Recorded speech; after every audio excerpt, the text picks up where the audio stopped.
Salut! Alors, j'avais le goût de te faire une petite vidéo aujourd'hui pour te parler d'une animation que je viens de terminer dans une classe TSA. Alors, qu'est-ce que j'adore travailler avec ces élèves qui sont si connectés au corps. C'est ça, en fait, la météo intérieure, c'est d'apprendre à se connecter au corps, euh, vraiment, à être dans le vivant en nous. Et puis avec ces élèves-là, en fait, je travaille juste avec les sens. Aujourd'hui, j'ai pas vraiment parlé de météo intérieure avec les élèves au niveau émotionnel, mais j'ai davantage fait les 5 sens. Mais si vous saviez à quel point c'est ça, en fait, la base pour travailler avec les enfants, c'est les amener dans une curiosité, mais aussi en même temps, c'est que ça crée le lien. C'est qu'on puisse ensemble avoir du plaisir. C'est qu'on puisse en fait se connecter pour qu'ensuite, oui, on pourra parler des émotions inconfortables à un moment donné. Parce que l'enfant, il a vraiment besoin de savoir qu'il est en terrain sécure lorsqu'il est avec toi. Donc, avant, il faudrait, je crois, passer par le plaisir. Donc, justement, ce matin, dans mon petit truc ici, j'ai inséré des grains de chocolat, des pépites de chocolat. Fait que là, les enfants, avec le son, ils essaient de deviner ce qu'il pourrait bien y avoir à l'intérieur.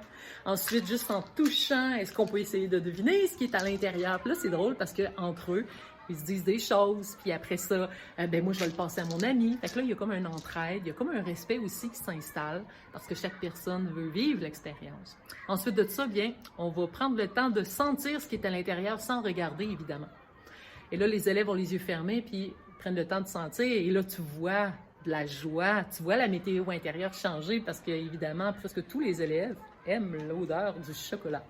Et ensuite de tout, ce que j'aime faire, c'est de prendre le temps avec les élèves de leur donner une chance de le refaire une deuxième fois. C'est-à-dire sentir le parfum du chocolat, mais en même temps, laisser exploser dans notre tête un souvenir en lien avec cette odeur-là. Et là, on voit vraiment les enfants vivre une expérience parce qu'ils se souviennent de quelque chose qu'ils ont vécu en lien avec le chocolat. Et ensuite, on partage l'expérience qui est montée dans notre cerveau.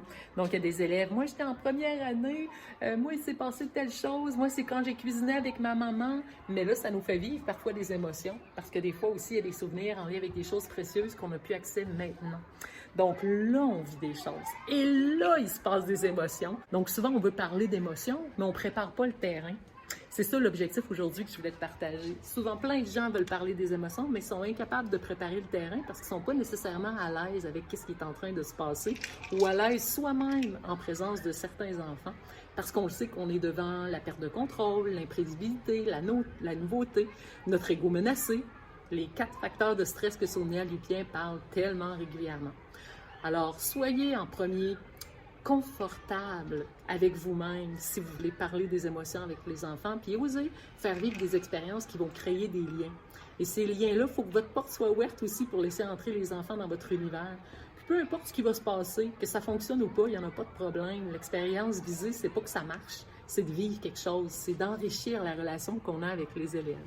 Donc, on a eu beaucoup de plaisir, les élèves ont raconté, il y en a un entre autres qui a vécu des émotions avec ça parce que ça lui rappelait des grands souvenirs. Ben, il a su aussi, je pense qu'il a ressenti qu'on était présent à lui et qu'il nous a partagé ce qu'il a vécu en lien avec le chocolat. Alors, petit exercice à faire peut-être avec vos élèves, peut-être aussi avec vos enfants si vous êtes parents, avec des enfants TSA. Je trouve que c'est extraordinaire de pouvoir s'amuser avec les sens pour aller chercher le monde émotionnel qu'on aimerait tant, en fait, essayer de réguler. Ça se régule pas vraiment, ces émotions-là. Moi, d'après moi, ça se vit davantage dans le corps. Apprendre à s'asseoir dans son corps pour accepter qu'est-ce qu'on vit, qu'est-ce qu'on ressent, c'est tellement important.